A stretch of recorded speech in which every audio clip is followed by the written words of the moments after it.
morning and welcome everybody. My name is Steve Gillum, and I am fighting a really bad microphone this morning. So we're going to be trying to adjust the mix as we go. Planning secretly to get a new headset. Alright, how about now? Hopefully you can hear me better now. The music's good in Sharon, but I don't know if it's that good. Okay. I don't know if it's enough that we want it to overwhelm the stream. So, alright, so let's try that again. Hello and welcome again. My name's Steve Gillum, and we're going to be continuing our stream from last Friday of Sharon the Wanderer, the Tower of Fortune and the Dice of Fate. We just got started with the main campaign last time, and we'll just pick up where we left off. So I am going to try to keep an eye on chat again as people come in and out. If we do have anybody with questions, now's a great time to bring those up.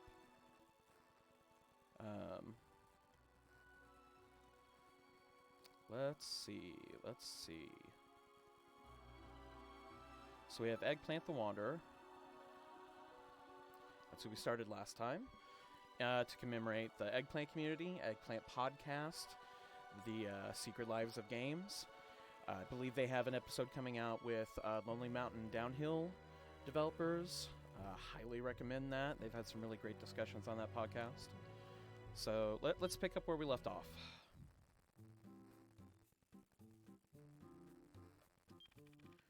So we'll resume, and if I remember right, we were in the middle, yes, Destiny Trail. So we just started.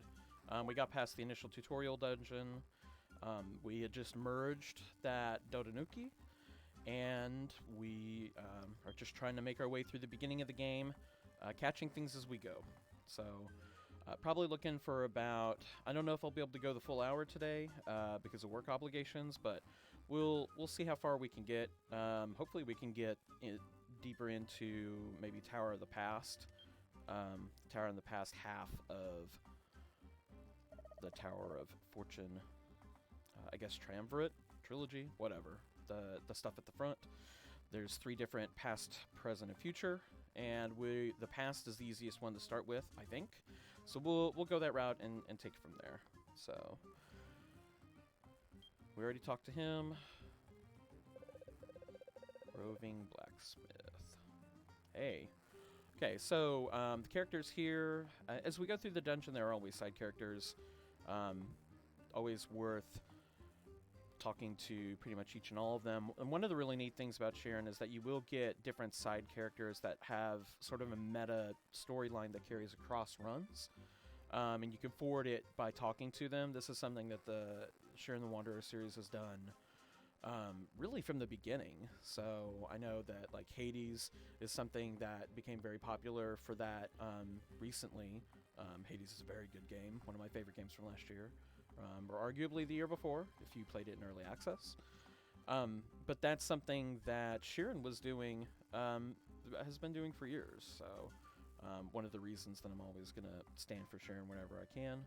Let's upgrade the sword. We need damage output here, I think. Shield is usually a good call, but early on, with the enemies, they don't really pose us much of a threat if they hit us. It's just damage, or it's just a little bit of damage, I should say. So, all right. Came out oh, okay. And now this is a nice thing. So usually when you pay the blacksmith, or any blacksmith, there's a village later on that you will find an ongoing blacksmith that you can pay the same $1,000 cost to. Usually it'll just be a +1. So I would have expected that Dotanuki to be a +4 after this, but occasionally they'll roll a critical hit, so to speak, and that's what'll bring them to a +3. So we actually doubled our modifier on this. This is really good. So we have Dotanuki +6 now. We will take that and let's run with it. We have a Blade Bee. Later versions of this enemy cause Confuse, which is a very annoying status effect. Let's see what we got... Oop. Alright.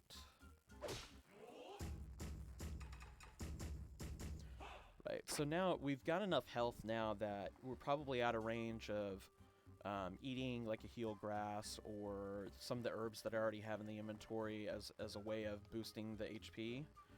It's much more critical early on when you only have like a dozen or so HP to work with. But at 43, I think we've got enough that at least, yeah, we're only taking like 1 damage right now.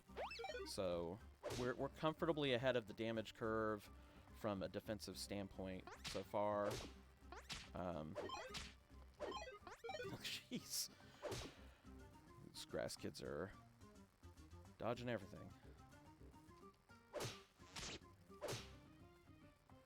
Yeah, 1 to 3 damage is not a problem here.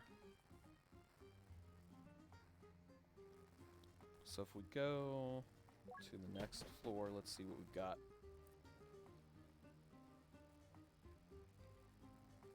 Product placement. Wink. Alright, another grass kid, leaving us Tigriso. No, I'm gonna pronounce that 25 different ways, and all of them will be wrong. I just assume all of them will be wrong.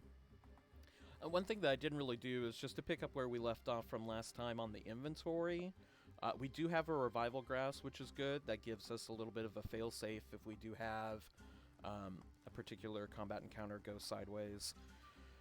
What I would really like is an escape scroll or an undo grass to give us the capability to go back to town and reload, potentially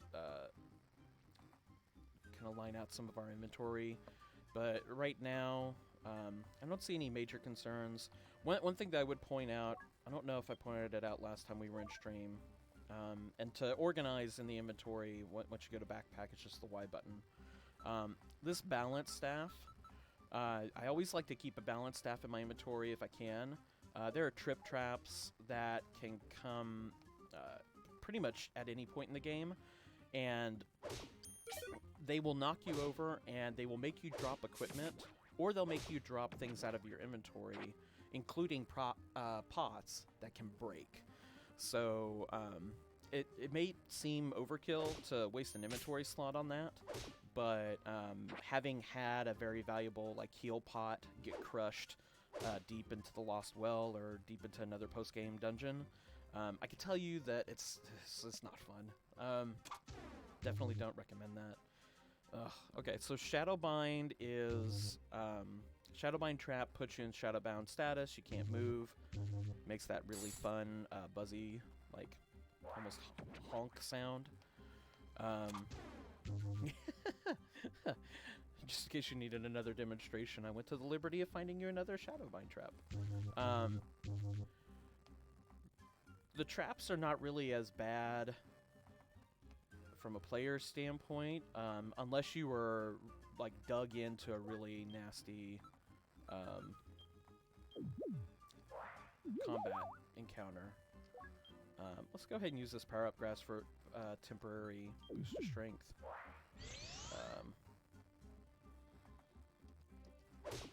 Yeah, now we can one-shot those grass kids. Definitely happy about that. Let's see. Oh, wasn't paying attention. Chintala. Alright, so now it's become plain. It went from just unnamed Dotanuki to plain Dotanuki. But so what happens with that is you'll see over on the right those little pips that are next to the weapon icon. There were, I think there's like 5 or 6. 6, I think. And then what's happening is that your equipment is leveling up as you do. And the important thing about that is that your equipment keeps the levels across runs. You don't. When you go back to town, you go back to level 1, you go back to 15 HP, H strength, and everything resets. But the equipment that you have keeps all of its modifiers, its levels, and its runes across runs. And that becomes the main thing. I think I mentioned last time that we want to make sure we carry that we carry and keep building up this equipment across runs. That's what helps ensure future success, at least in the critical path, the main campaign storyline. So I don't think, yeah, there's nothing else here. So let's go ahead and make a. Okay, so we just caught a bit of that. The grass kid. So grass kid will just throw whatever grass they have. They don't even know what it is. I think they just pick up grass, wear it, and then throw it at people, because that's a thing that grass kids do. In this case, he gave me a swift grass. You can sort of see that by if you look at the idle animation on Sharon, sort of double timing now. So swift grass is incredibly powerful grass. Gives you the ability to, it's like a haste spell in Final Fantasy. You're acting at twice the normal speed. Oh, here we go. Turn up the music a little bit.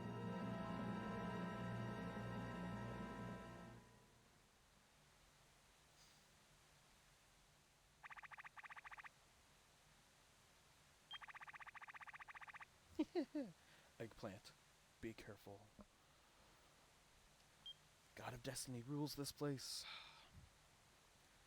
Alright. Oh, and I'm just short of the... So normally there's an NPC or an ally character that you can hire here for 1,500 gold or Gitan or whatever. She's very useful. She has a boomerang that can be used as a range attack that can actually hit multiple enemies, like in a big arc. Definitely recommend early on if she's here. She has like a cat hat, like a black and white mook. I don't know. She has an outfit. She has an interesting outfit. And you can hire her as a tour guide, just as I'm trying to be a tour guide for this game. Haha. So, we are going to choose the past to start with. So each tower has one of the Dice of Fate. We need all three of the Dice of Fate. There she is. Haha. Panda. Panda, not cat. Not... Did I say moo cow? But, whatever I said, I was loud wrong. I was very wrong. I am Tao. Maybe it's a skull. Panda skull? Panda? She's a part-time guide.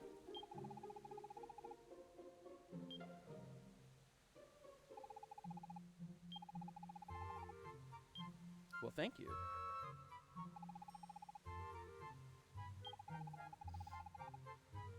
Yep, you already established that.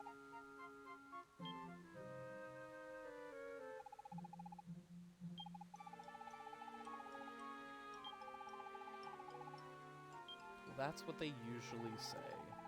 Well, that ends the free section of the tour. Thanks for giving us a very brief description of the 3 places we need to go. Hire me as a guide. I wonder if it's... okay, yeah, we're so close. So let's, we'll say, sure, I'll hire you. Just give me a little discount. You don't have enough money. Oh, that's too bad. All right. Well, anyway, that's the character that I was referring to.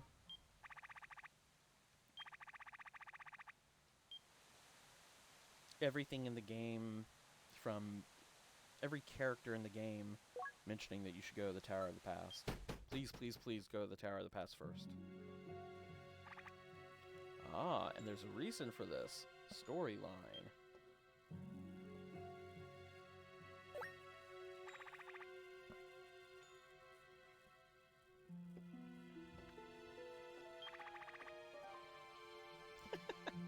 Isn't it great that the gravestone says, please throw a healing item on this?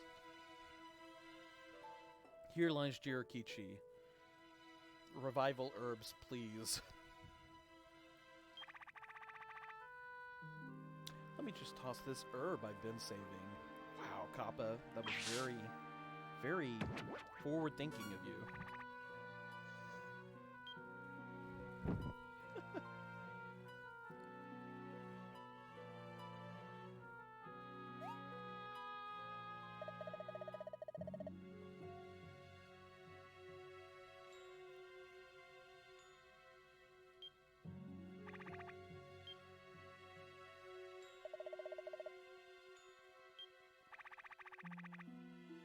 Wander Eggplant.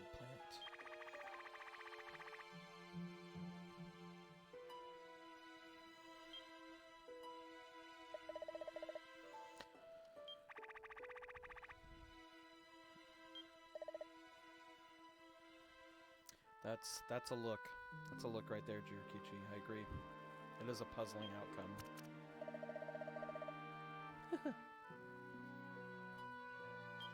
I just passed out.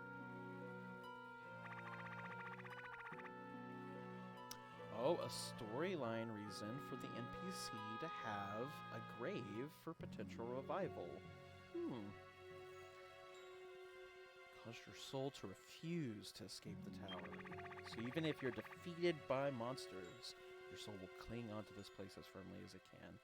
I mean, this is what I talked about this last stream, but I really like the lengths that Sheeran will go to try and merge its overarching narrative, as thin as small as it is. Like they leave no inch uncovered in trying to have it melded to gameplay in some way. So like, it could just say, hey, this is an NPC. When he dies, he leaves a grave. Video games.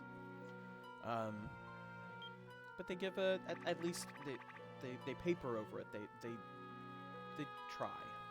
They put some effort in, and it is resonant with the overall storyline. So I think that's cool. I'd like to see the top of this fortune anyway. Top of this tower fortune.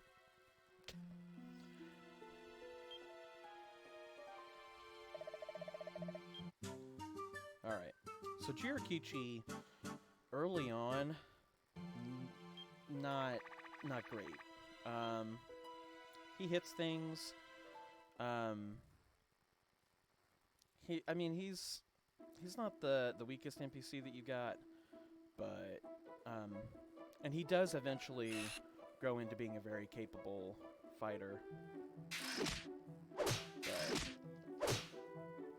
it takes some time to get there. So that was Karkaroid. They create traps. Sometimes they create good traps, so if you're feeling lucky, you can let them spin up your point traps if you're building up points.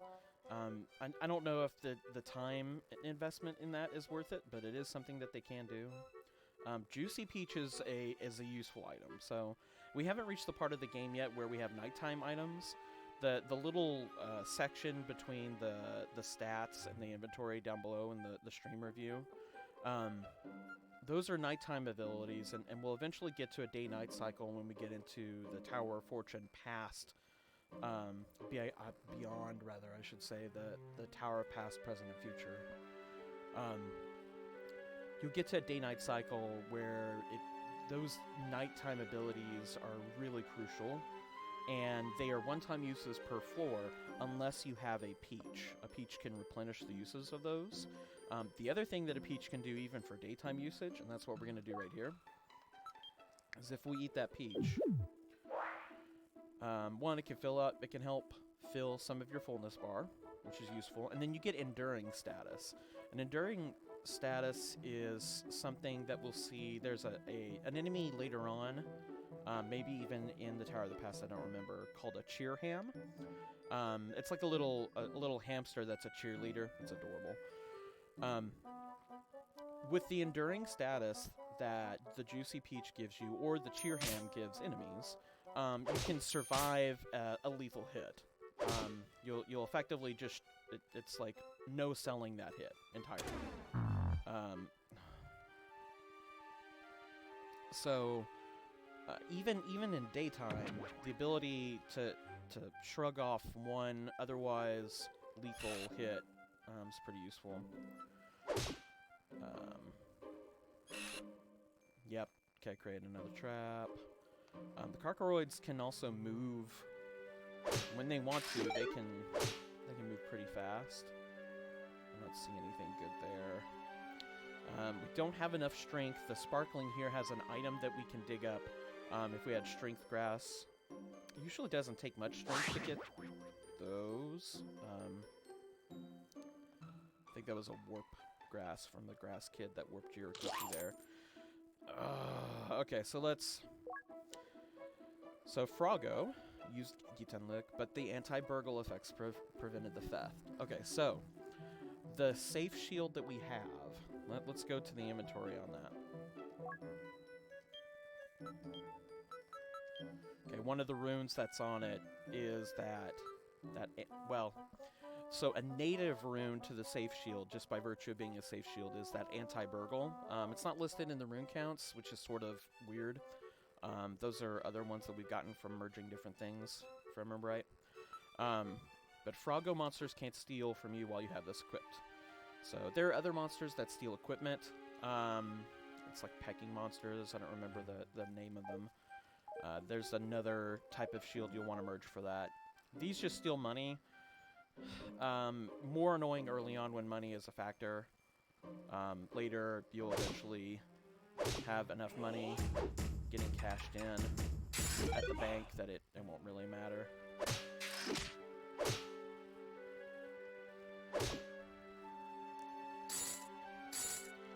Man, you just watch your buddies get clobbered over and over. It wasn't very friendly of you. Alright. Seal talismans can be good. That can seal special abilities in a given monster. I actually like it better than the oil scroll. Oil scroll is very situational. So we're going to go to this. We're going to swap it with what's at the floor.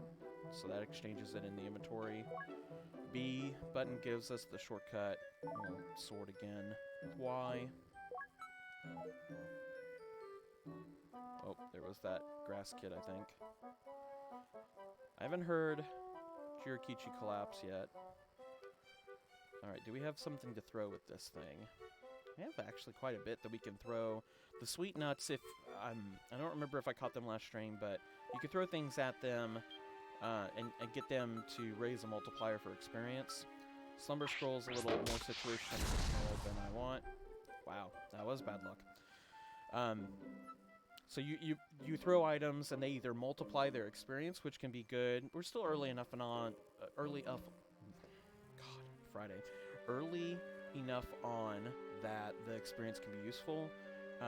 But the other side of this is that if they don't multiply, they explode like that, and they can do damage and kill you. Not very helpful there, obviously.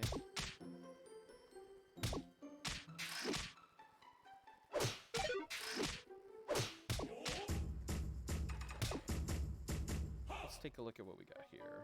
Grass Kid. I think far-seeing status.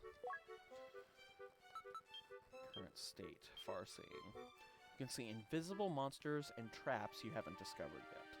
The status is removed once you change floors. I want to say the perception scroll, or perception grass is what gives that to you normally. Yeah, perception grass, of course. It was a grass kid, that's what he hit us with. So let's... Sounds like Jirakichi's brawling with someone. Let's just go and leave the floor. I know there was a room in the middle there that we could have done, but I don't know that it was necessarily worth the trip. Okay. Tiger Tosser. That's the enemy over on the left here. The name tells you exactly what they can do. They can lift you up, chuck you into a wall, chuck you into a pit, into a lower floor, pick you up and heave you over. Tiger Tosser. Probably much more annoying later. There are post-game dungeons where losing that floor of progress can be really brutal. Just because you're fighting such a difficult attrition curve already. We're still in pretty good shape in terms of damage output and defense here. There we go. These things are annoying. Sort of like a timing movement tax. Patience tax. That's what it is for me. Alright, do we have something else to throw at this thing?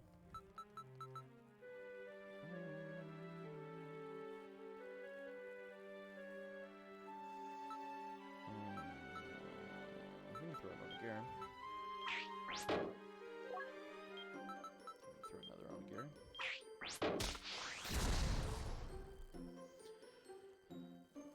This is why I'm not going to Vegas anytime soon.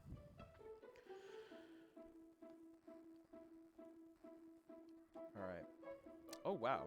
So close to the stairs, you just about tripped over them. Let's go ahead and go.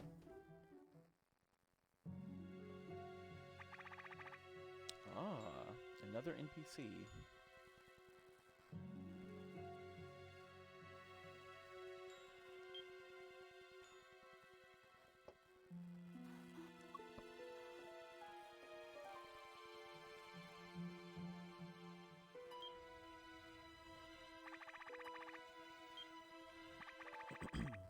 Let's get this trap off.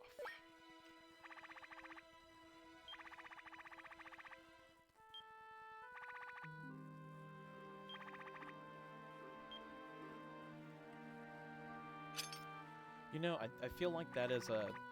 I've never done the don't release it. Feels like that's a sort of but thou must question. Like, here's a wounded animal in front of you. Are you a heartless monster?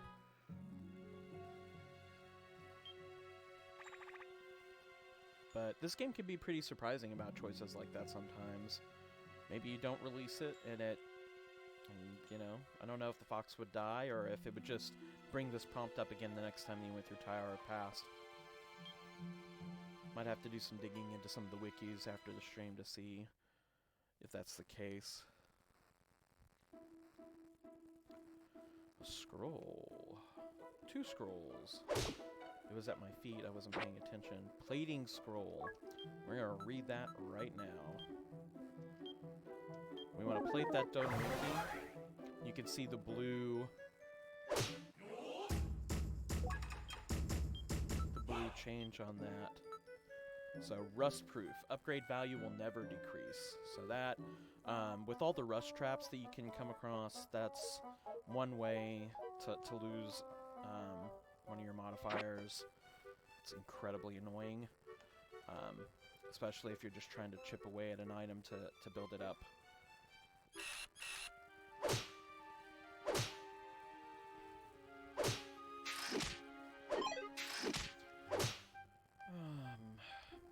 I think we're still good enough on equipment that I don't know that I feel the need to explore. Like, sometimes early on like this, it's good. I guess maybe it's good to go ahead and explore a little bit to build Jirakichi up. Your NPCs or your allies will gain experience. See, level 4. They'll gain experience just like you will. And those levels will carry across runs, just like your equipment levels do. So, from that standpoint... every opportunity you have to build Jirakichi up, I guess, is a good one. There are other allies that are stronger. Preservation pot. Ah, okay, so the preservation pot. This is our first encounter with this.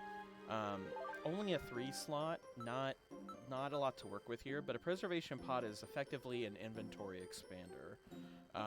It gives you 3 slots that you can put items in and out of. We're going to put the revival grass in first and foremost.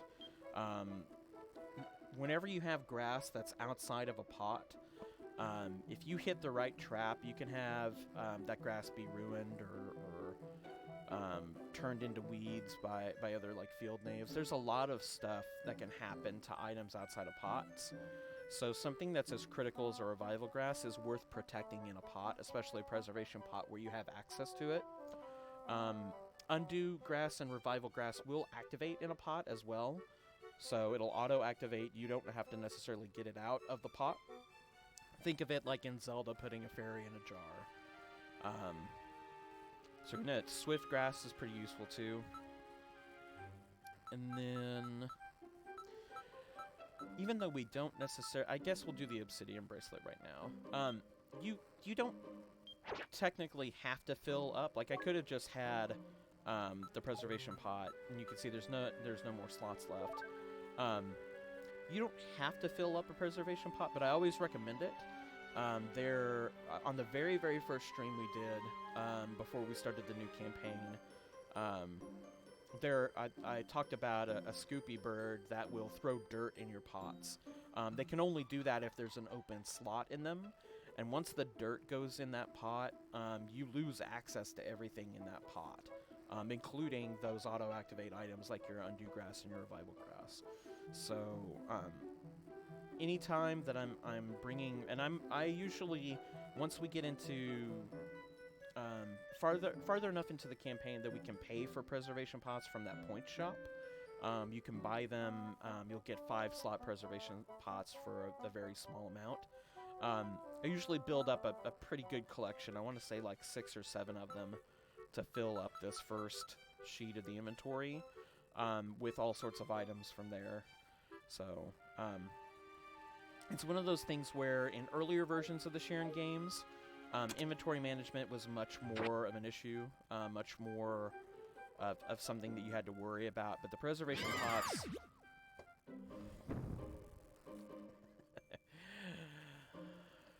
the preservation pots, until they get sealed, are a good way for you to extend your inventory. Man, that was bad. Excuse me. Well, we're in a shop. So when we get back to town, I'm gonna have to unseal that pot to be able to use it, to use anything out of it. Wow, that's annoying. Slumber Scroll. Fate Scroll. Fate Scroll we can use to upgrade our weapon by 1. Pretty useful. Another Fate Scroll. Another Fate Scroll. Okay, so those are all cheap upgrades. We're definitely going to take all of those. Juicy Peaches, not bad. Though I don't know that we're in a super dangerous situation where it's worth paying 600 for. Fear Talismans. Fear can be a good status effect to throw just to get enemies that might be able to one-shot you later. If you send a Fear status on them with those talismans, if you throw that, they'll attack. Sometimes they'll come up to you, but they won't attack you directly because they're afraid of you, or they'll run away. There's just a lot of benefits behind that Fear status that's worth it later on. Now, probably not worth clogging up the inventory for. 2 unidentified bracelets, not really much that we can work with here.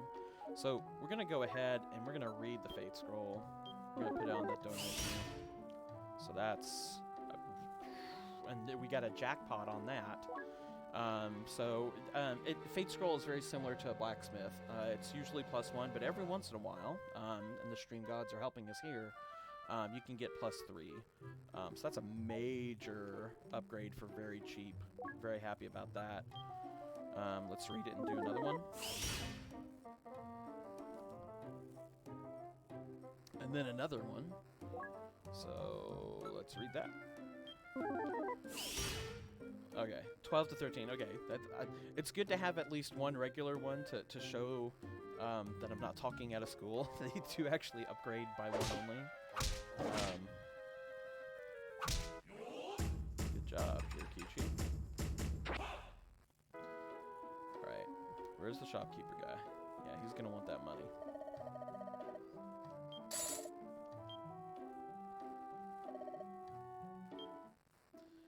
Don't know the art there, kind of sketchy. Who are you? Training in the art of calligraphy. If you so desire, I can write on a blank scroll to create something for you that you've never seen. I don't have a blank scroll, so this is very useful for having a situation where so blank scroll, you can purchase a blank scroll and you can put any spell on the scroll that you know of. So this is a good way to flesh out those options. She'll put something, if you happen to have a blank scroll on you, she'll put something on there that you don't know that you can use for later. It's a little bit of meta progression to open up those options later on. I don't have a blank scroll though, so gotta say no. Sorry. Lady, you got a tiger behind you that you gotta deal with. Ma'am. Always respect your elders. Let's see. So yeah, actually, I guess that ultimately that was good to explore because we got, what, +7 boost on that sword just by doing that. For a second, I got into an idea of hurrying around because I'm on stream, but overthinking it, that was definitely worth the trip. Sleep trap, not particularly great. Absolutely deadly later on. If you fall asleep with a bunch of monsters around you, especially at night, you're dead. So there are bracelets that you can get later that will give you immunity to sleep, and those are going to be some of the most crucial items you have in virtually any situation. Oh, sorry, Jirakichi, kind of threw you to the wolves there. Still in good shape as far as the damage curve is concerned. Another Shadowbind Talismans. We can throw these to put enemies in place. Hide Pot is an interesting one. So Hide Pot has two functions, and it's useful enough that we're going to bring it with us. We're going to use the Strength Grass. This will boost our strength for the run to 9, and then we will pick this up. So the Hide Pot, if you use it, so there's an option for you to use it, where you can peek or you can throw. If you peek inside it, you actually like jump in the pot, and you give yourself hiding status. And this can be useful as like a last-ditch thing, especially at night. If you don't have a torch and all your abilities are tapped out, you can jump in that pot, and you can be in hiding status for a long time to burn that nighttime until it turns into day. You can also throw the Hide Pot at an enemy and trap them inside it. So if you look at a given room and you find out that there's one particular enemy that's really troublesome, that Hide Pot, the Hide Pot will get you there. It's very useful. Just traps them right in place. That Gyaza enemy that you saw there for a second, really melee only. So, melee only enemy. Oh, there we go. There's the Tiger Tosser doing his thing. If you throw anything at him, or shoot anything at him, regardless of the damage potential of the item being thrown, the Gyaza type of enemy will just absorb it, and it'll do a pittance. It'll do just a very minimal amount of damage. We just went around in circles. I feel like there should be something in the middle. There probably is, if I wanted to explore a little more carefully.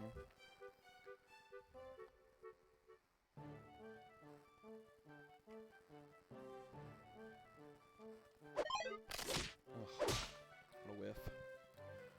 You got some water tiles here. You do eventually, you can eventually get a bracelet that'll allow you to walk over water. There are certain dungeons where you'll see a bunch of items on an island in the middle of water, and that's what those items are for. Among other things, because enemies can't walk on water, so if you need a way to get yourself some breathing room from a current monster, from a monster that you're dealing with, that's one way to do it. Lots of situational things in Sharon, like most roguelikes. And it's the risk management is all about figuring out what's worth keeping for likely situations. Like, how often is this going to be something that I encounter, or is this really something that is sort of an edge case? Indubba. Okay, so items can turn into Indubba style monsters. This includes items in your inventory. So you can pick up gold, and usually you'll see it when the gold is pictured as an inventory item. That's usually a sign that, because normally when you pick up gold, it just automatically gets added to your total. But if you have gold that gets picked up as an inventory item and it's not sealed, because a gold is like any other item, can have a sealed status on it. That means that there's an indubba that's just hanging out in your inventory, and if you go to activate that item, you're gonna get smacked. So it's you can get some weird stuff with that, weird interactions later. We're actually lower on the fullness bar than I was paying attention. Of course, I threw the onigiri earlier. Confusion scroll. The confusion's not really a great offensive status for us. It is something that is incredibly annoying when it happens to you because it mixes up your controls, but it doesn't. Usually with enemies, you want predictable behavior, so you can plan out your moves accordingly in as deterministic a fashion as possible. We'll eat that juicy peach to bring up our fullness bar and get the status. You want that deterministic behavior whenever possible. So I don't like using confusion scrolls. If I have them in my inventory, it's to throw to Sweet Nut. That one has probably been sitting in my inventory for long enough. I should have thrown it ahead of the onigiri, and I just didn't see it. So, hey, Matron Boy. Welcome to the stream. Unfortunately, I'm about to call it. I have an earlier work obligation that I have to bow out for, but we're going through Tower Past right now. This sleepy guy right here, incredibly annoying enemy. Naptavir. When they die, they do that, and they'll put you to sleep. Usually, if you can avoid them, they are one of those enemies in a dungeon that I just try to avoid generally. The experience is just not worth the trouble, in my experience. Large onigiri. Onigiri is usually not really worth it. At least not right now. We have plenty of things that can give us fullness. Even the grass that we have, if push really comes to shove, we can eat another grass to get us past a hunger status if we need to.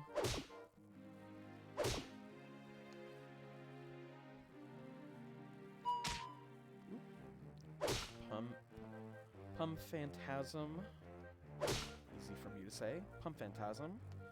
They go through walls. See, just like that. Kind of annoying.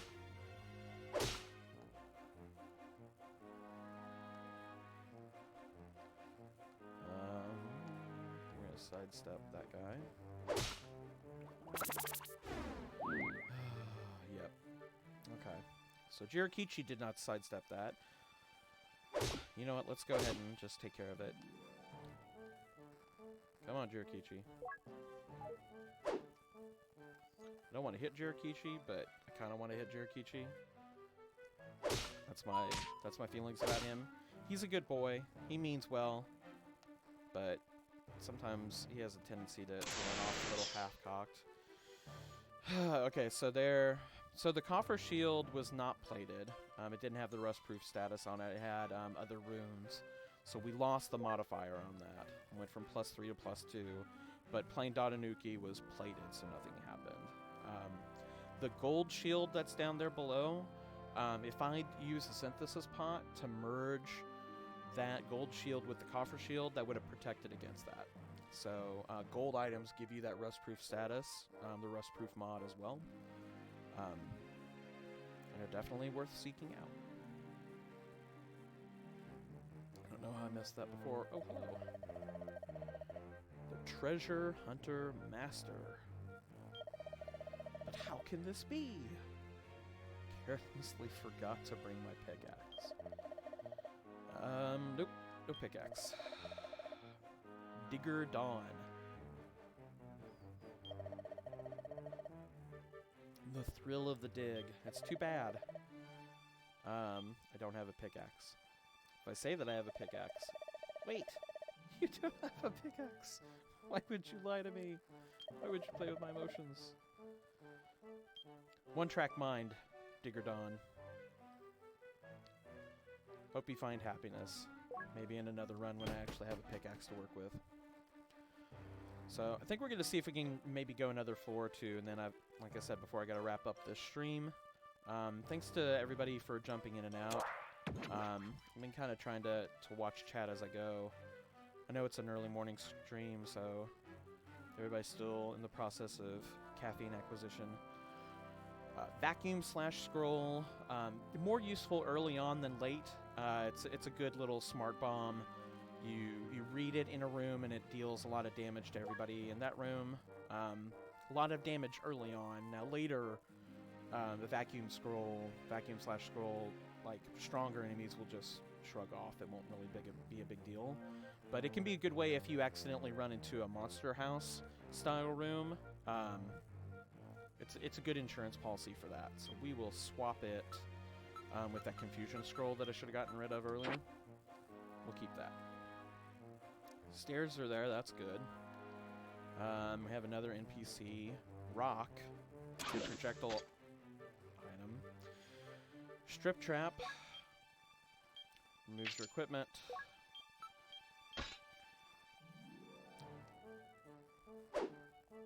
Come here. To reshape your own destiny. I came all the way here thinking I could maybe change my life. But you know what? I'm just tired of it. My plans are always half-assed. Tell me how you really feel. Ah, this is funny. I bought a lot and ended up with a big loser. So he's one of the people that bought the raccoon dog lot earlier. It's a nice little callback. My life sucks. But right when I was about to give up, you talked to me and it changed my mind. Gives me the courage to push on with my life. It's like something deep inside me just burst out. Like a chest alien. Makes me want to work harder. I'll stand up. Inspirational speech. Lend me about 500. Yeah. It was a really good sales pitch. He really... Big wind-up. Precious lucky item. Inventory is full. Please go organize first. What is his lucky item? I don't even remember what his lucky item is. Let's see the herb. We got a ton of herbs. We got a lot to deal with there. I don't need to talk to Jirakichi. Okay. Precious good luck item. Yellow cat. Okay, so yellow cat is useful in one of the post-game dungeons. You can use it to make a wish. So we'll want to keep it around. Not pertinent to the main campaign as much. Tycon. Starting to see a little bit of damage curve ramp up there. Taking a couple of hits. I think our plus 13 sword is still in decent enough shape, but the shield is going to be an issue sooner rather than later. We'll use the perception grass. That'll give us traps. This is that far-seeing status that we saw earlier in the run. Points card is good. Oh, I bet if I run by this guy, he's going to activate. Let me just see if I can...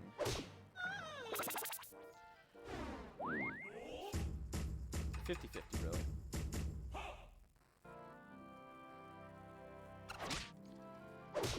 Hopefully, Jirakichi can handle that Pump Phantasm. Yeah, that's my boy. Remember when I was shit-talking you earlier? I was just playing.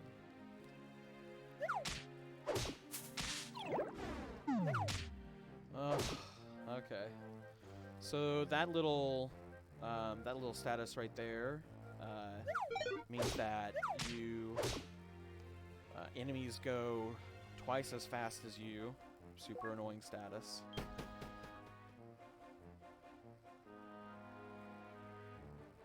Big room to work with.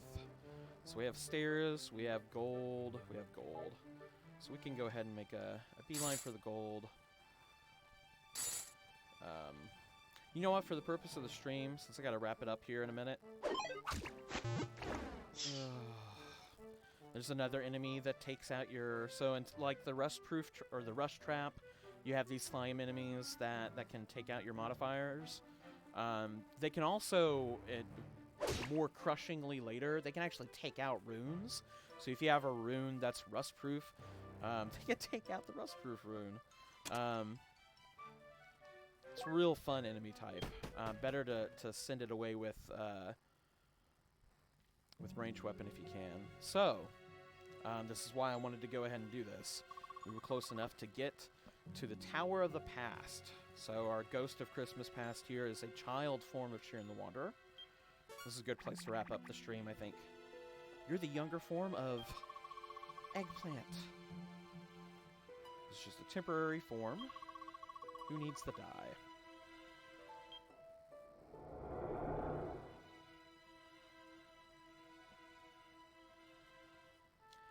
Really enjoy the artwork in this game. I mean, it is of a particular style, but it's so well done. The sprite artwork, the portraits, they're really good. So, Jirakichi gets flooded by the memories of his past with OU. That's his inspiration to keep pushing on. It's the die of the past. Good luck. And off they go.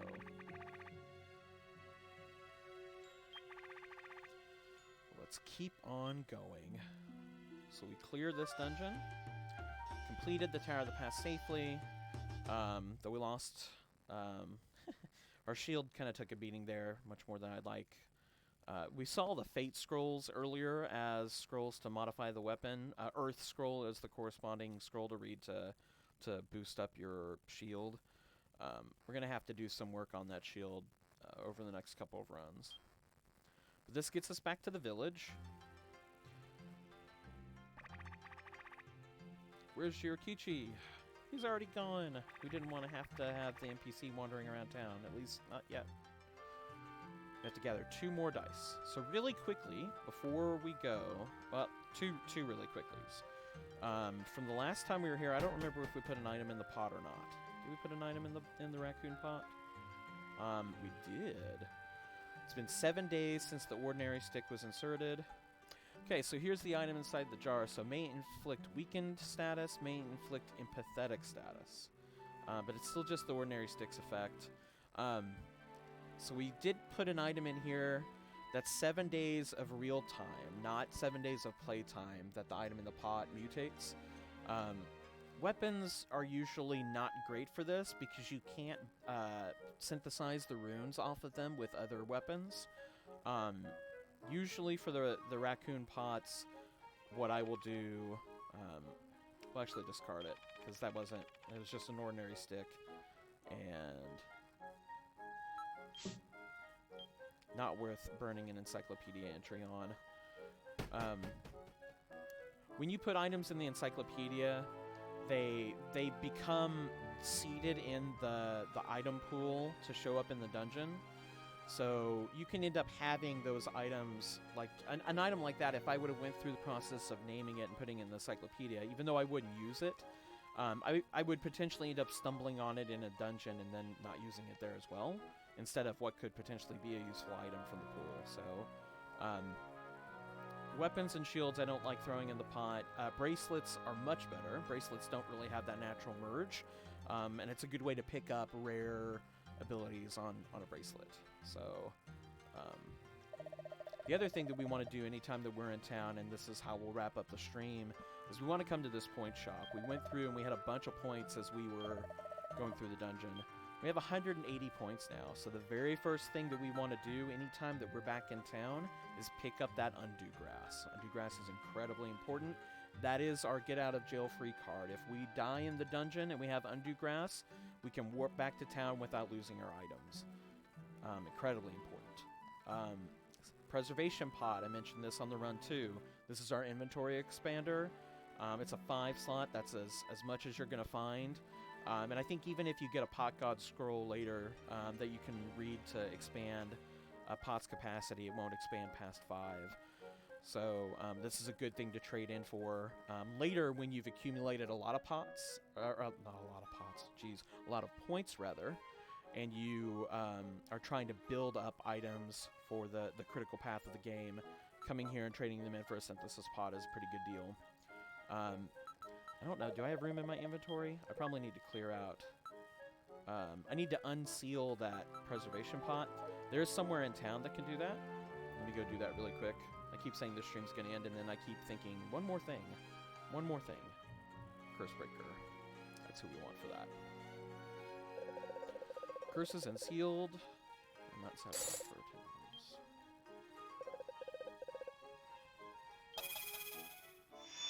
So it's not inside a pot. Preservation pot got blessed.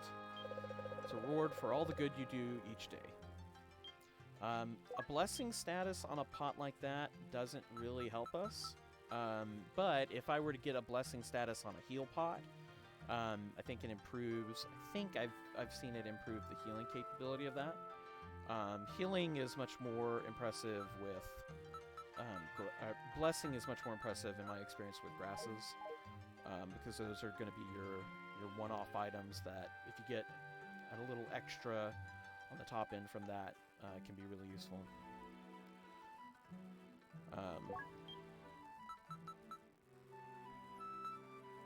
So, yeah, the yellow cat we can go store in the warehouse. Excuse me. So we'll store that, keep that across runs. We'll actually store a lot of this. I'll take care of that before the next stream.